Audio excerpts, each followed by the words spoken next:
Robin Hood did not steal from the rich and give to the poor. He retrieved property from a corrupt government that had overtaxed its citizens and returned it to its rightful owners. You and Meghan do something stupid to get me out of the press and I'll give you money. Harry said, no problem. Congratulations to the Daily Mail for just being named as the most unreliable paper in Britain for the third consecutive year, having been sanctioned more times by press regulatory Ipso than any other title. Coming a very respectable second was The Times, and in third, The Scum. The moment Meghan realised without the monarchy, Harry is just another ginger. Burning question. Sky News interviewed a guest this week about the fires in Australia. They said he'd been a fireman here for 50 years and that he knew all there was to know about the current problems. So global warming's to blame, said the interviewer. The guest said it was certainly a contributory factor, but the main problem was that in recent years eco-mentalists had prevented experts from doing controlled burns to create fire breaks. The interviewer was incredulous, but the man went on, saying that the Aboriginals who understood land management used to create small fires to prevent larger ones, and that as a result, and at this point they cut him off and went straight to a commercial break because anyone who talks sense on the news these days is obviously a nutter. Registration of anything, children, cars, you name it, transfers superior ownership to the entity accepting the registration. Once an item has been registered, you are no longer the owner. Even though you will still be paying for the item, but instead you become the keeper, or as the DVLA will tell you, the registered keeper. This V5 is not proof of ownership.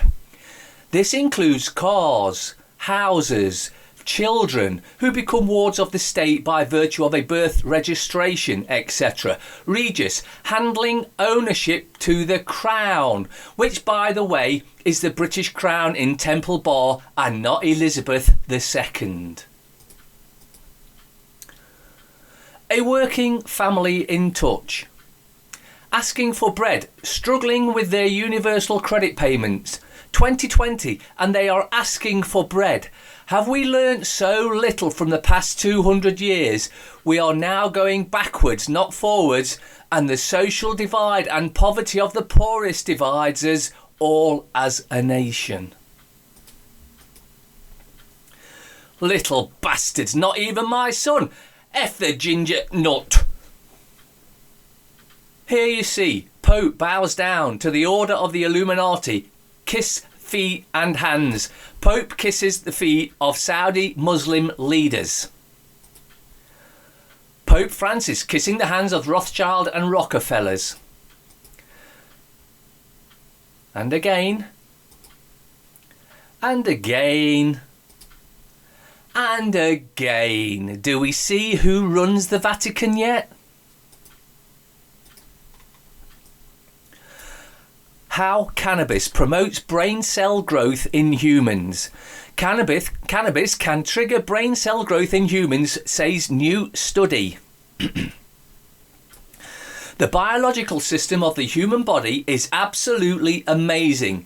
The organic ensemble of fibres, nerve endings, tissue, and whatever also complicated and in the right situation is completely capable of restoring itself.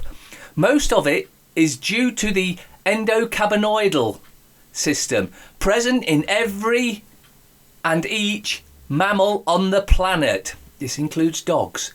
The brain forms also part of the equation, and the adult brain can produce new neurons. This process is called neurogenesis. Neurogenesis mostly takes part in two parts of the brain. It takes place in the subventricle zone, SVZ, and the subgranular zone, SGZ. Neurogenesis is vitally important in the adult brain as it regulates mood. And if you've smoked cannabis, I haven't because I don't smoke, but if you smoked it, you'll see the change in those that do. They no longer want to take on the world, they just want to chill out. And that's why it should be mandatory. And it cures cancer as well, and makes you feel good, and, makes you sleep well. It organises your whole natural immune system. And that's why they've made it illegal for the past 80 odd years. Hague and Jolie's sexual violence scheme letting survivors down. What a shock. An Illuminati and a paedophile and are letting survivors down.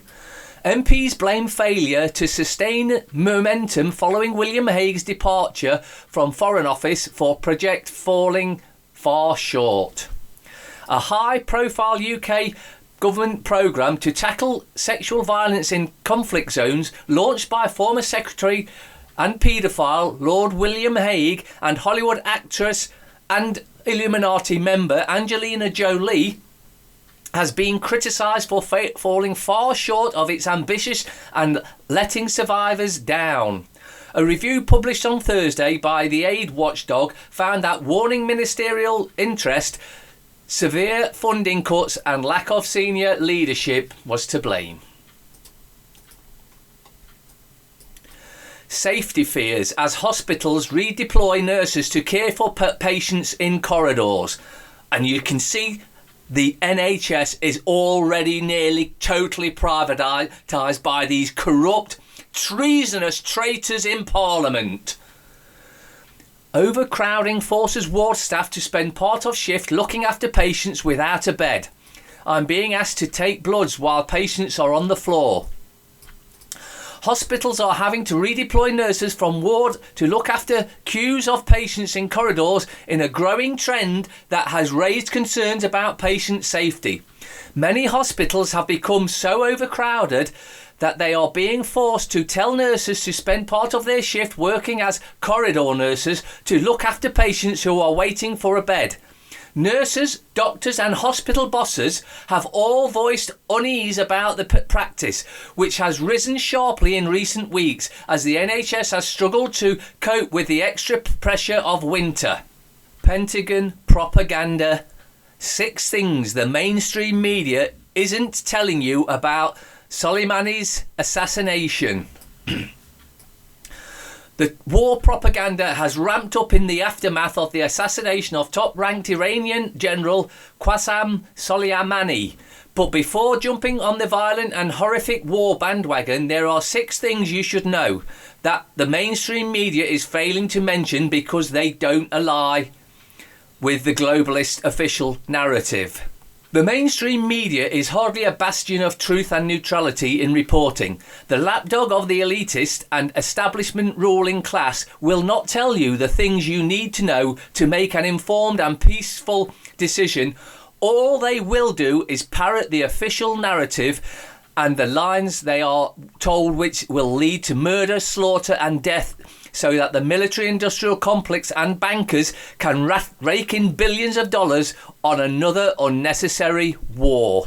Media outlets have omitted several aspects of the US assassination of Iranian commander Qasem Soleimani that don't fit Washington's warmongering official narrative. Lee Camp has argued. In a new video, Camp has debunked the Pentagon's violent sociopathic brainwashing propaganda scheme so you don't have to. Some of the not-so-convenient truths include the fact that Soleimani had come to Baghdad to hold de-escalation talks with Saudi Arabia before being killed by a US drone. So did the US kill him to prevent the peace talks? And what about the fact that the US carried out this strike without the permission of its democratically ally Iraq, whose ruling class the US toppled in the latest unnecessary war? Or the completely unsubstantiated accusation that Soleimani's assassination was justified because he was plotting against the United States. The following video is 15 minutes long and you can watch it if you want. Links are in the description if you want to see that. Will a credit crisis threaten Boris's 2020 Brexit plans? Boris and the Conservatives won the general election. Well, they didn't. They stole it because they fiddled with the voting. So let's continue. With a very good majority. That's how you know it was fixed. After 10 years of torture by the Tories, it had to be fixed. In truth, opposition parties stood little chance of success against the Tory strategies, who controlled the narrative despite a hostile media. At the centre of their sick operation was Dominic Cummings, who masterminded the Brexit Leave vote, winning the referendum against all the better betting in 2016. It was Cummings who arranged for the Tory Remainers to fall on their swords, which, by removing the whip, reduced the Tory ranks, making them appear vulnerable enough for the opposition parties to tear up their requirement for a supermajority and vote for a general election. It was straight out of the Sun Tzu's playbook. All men can see these tactics whereby I conquer, but that none can see in the strategy of which victory is evolved. The way the Remainers were removed were both brutal and public. On September 3rd, 15 of them went for a meeting in Downing Street, obviously convinced with Johnson only having a parliamentary majority of one, that they were in a very strong position to negotiate either for a second referendum or Brexit in name only, which is what we're going to end up with. Dismissing them, Cummings was blunt to the point of rudeness. I don't know who any of you are, and they left them with nothing.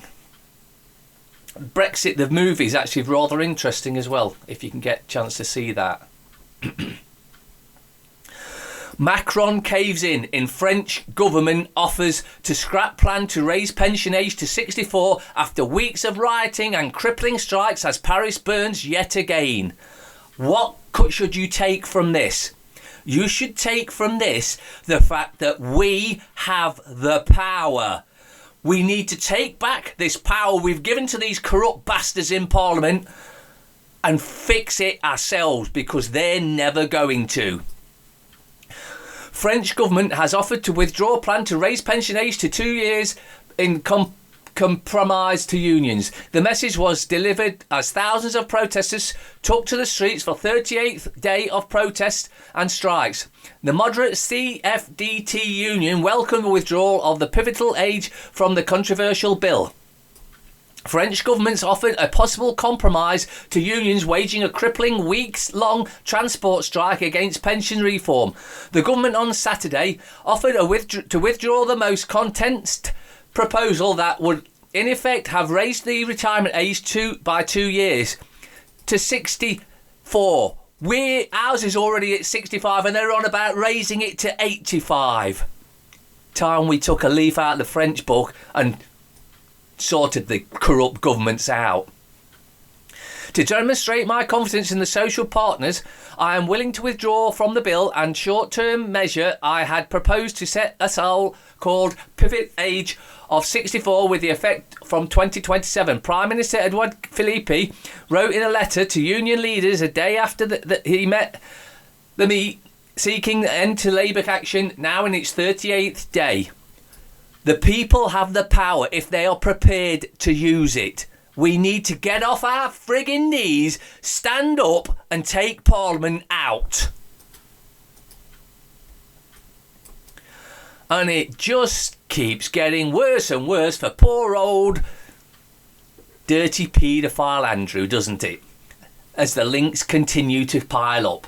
Canadian billionaire who lent Harry and Meghan 14 million holiday mansion, Frank Giustra, who co-founded top Hollywood movie studio Lionsgate and has controversial ties to Clinton, is named as owner of Lavish Retreat. Canadian mining magnate Giustra, 62, reportedly loaned the couple the home. It is where they finalised their plan to scale back on royal duties over the holidays. The couple have so far refused to name the secretive homeowner. But Page 6 reports Giustra owns Mill Fleur and lent it to the royals for free. Giustra is close friends with David Foster, who helped arrange the royals' stay. He is one of the biggest donors to the Clintons and is on their foundation board. But he ran into controversy when he travelled to Kazakhstan with the President, Bill Clinton, in 2005, where they met with the President Nursultan Nazarbayev. And in 2016, questions aroused about the money he gave to the Clinton Foundation. Water restrictions for you and endless supply for them. How a foreign corrupt giant is snapping up 89 billion litres of Australia's water, H2O, as the country suffers its worst drought ever. Singapore company is selling Australian water for 490 million to Canadian fund. It comes as the tightest ever water restrictions are imposed on worried citizens. Olam is selling 89,085 megalitres of its permanent water rights to Australia. A multi-billion-dollar Singapore food company is selling 89,000 megalitres of Australian water to Canadian pension fund. The mega sale on Australia's permanent water rights comes as the country is crippled by one of the worst droughts in history. On Tuesday, New South Wales brought in a complete ban on hoses as part of the toughest water restrictions implemented for more than a decade. Prince Andrew sex allegations. Jeffrey Epstein butler Alfredo Rodriguez, who stole Tell All Black Book, dies aged 60. I suspect he was died. Rodriguez served prison time after refusing to hand over Epstein's pictured book in 2011 and attempting to sell it for over £30,000. Alfredo Rodriguez, the butler of convicted sex offender Jeffrey Epstein, has died, and with him the location of a black book which allegedly details the full scope of the extent of Epstein's involvement with underage girls and contact details of the business, celebrity and friends. Rodriguez died at the age of 60 after suffering from mesothelioma last week. His widow, Patricia Dunn, told the Daily Mail. Dunn alleges that her late husband knew all about Prince Andrew, who has been named in the current sex scandals centering on Epstein. Allegations levelled at the prince are that he was supplied with a teenage girl who was used by Epstein as a sex slave. Buckingham Palace has denied the allegation. Well, there's a shock. The black book that Rodriguez had in his possession is a journal in which Epstein is understood to have detailed the girls which attended his properties for massages for him and his friends, and detailed of the celebrity friends and associates who had no connection with alleged offences, including Bill Clinton and Donald Trump. Daily Fail. As Queen summons family for historic crisis summit today, Sussexes will be warned deal to quit the firm is far from done. Not so fast, Harry. Yeah, that's how you know it's propaganda, because it's in all the papers. The Times. Iranians burn Union Jack amid growing diplomatic crisis. Harry in turmoil over cutting his royal links. Meghan determined to step away, says source. Queen on hold to hold urgent talks at Sandringham. Relax, sitting in the cinema counts as a light workout. Oh, piss off. Metro. Queen prayers before summit. Showdown today with Harry. Wills to attend as Charles jets in. Heavens help us. The parasites. It's imploding. Such a shame. The Scum. Summit exclusive royal soap opera. Meghan Harry US TV bid. Tell all interview threat. Sacked flack. I've got Laura's back. Mirror. Kick your sugar addiction. New lease of life for dancing OAPs. Sandringham showdown. Palace fears Meghan tell-all interview. Royal worry over her nuclear option in if crunch talks fail. Telegraph. D-Day for the Royals. Yeah, believe that and you believe anything. Fears as Harry will tell all if he plans are thwarted. Threat of a no-holds-barred interview hangs over Crunch Summit at Sandringham. Don't lie. Hawaii, no threat to ties with US spies, says MI5. Victims waiting up to 3 years for justice amid cuts. Air pollution will kill 160,000 in 10 years. British ambassador is summoned in Tehran. How to lose weight without going on a diet. US backs away from tech firm crackdown. Aguero's hat-trick puts him top of the charts. Express. Exclusive. How I overcame the grief of miscarriage. Lorraine Kelly. Forever Young, why the nation lottery is helping it change lives. Her Madge to spell out financial terms of stepping down for royal couple. Queen tell Harry true cost of freedom. The Guardian. Brian Cox on suffering sex and succession. Public fury grows in Iran over shooting down of jet. McQueen warns BAFTA it is at risk of irrelevance. Royals brace for Sandringham showdown. Queen summons family for crisis talks. Savvy Safari, sweet success for sugar tax. Soft drinks makers cut sugar content by an average of 28% across their beverages. Instead, they're putting aspartame, which is a neurotoxin, in, which was the plan all along. Oxford University study credits government levy with revolutionarising the industry. Campaigners call for broader tax on sweetened milk-based drinks for further reduced consumption. Bullshit. They're trying to say that tax has stopped people drinking sweet things. Bullshit. I'm calling it bullshit. Ian Birrell. Taiwan slapping the face of its giant neighbour. Brexit back on the agenda. Don't talk shit. And they're planning a party. Yeah, another party we're not invited to. Sick bags at the ready. Welcome to the Museum of Digesting Food. Waste of paper. Meghan will take your call now, ma'am. Help a lotto. Acropolis row. You've lost your marbles. Flakes attack on racist treasures. Love our loser Ollie. Financial Times. Qatar calls for calm as anger unsettles Iran. Nissan steps up secret plan for potential divorce from Renault. Latest sign of tension in alliance. Chosen fallout continues. Board changes considered. MI5 chief sees no reason why Hawaii 5G kit would hurt intelligence sharing. No, but it'll kill us all. In about 3 years, we'll all be dead with it. But don't worry about that, eh? You keep pushing ahead with this kill weapon. Because that's been the plan all along. Long Bailey to fly hard left flag, desperate poll drubbing. Despite poll drubbing, yeah. And finally, if you call me from a private number, I will respect your privacy and not answer. Not buying any plastic bags for 10p again when I can buy a trolley for £1. Cheers. We met online. Paddy was on an escalator in Dublin shopping centre when the electricity went out. He was stuck there for 4 hours.